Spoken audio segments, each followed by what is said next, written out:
এই দেখো বন্ধুরা, আমি আজকে নিয়ে এসেছি লাল জামরুল। তো লাল জামরুল দেখো, আমার আড়াস আজকের বাগান থেকে নিয়ে এসছে।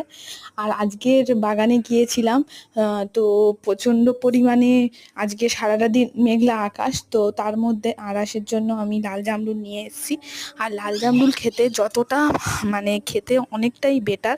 এমনি সাদা জামরুলগুলো সেরকম একটা ভালো না, আর মাঝখানটা ফাঁপা হয়, কিন্তু লাল জামরুলটা পুরো ভরাট থাকে একদম। এই দেখো লাল জামরুলগুলো দেখো কতটা সুন্দর, মানে কতটা লম্বা লম্বা, মানে এক একটা আমি হয়তো ছবিতে কিছু বলতে পারছি না কতটা সুন্দর, কিন্তু এক একটা মানে জামরুল একদম লম্বা লম্বা, অনেকটাই বেশ লম্বা লম্বা হয়।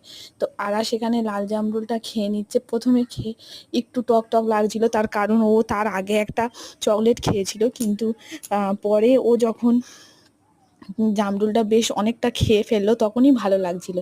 এই দেখো এবার ওর ভালো লাগছে, ও মাথা নাড়লো, এবার ওর ভালো লাগছে। তো এই যে জামরুলটা কতটা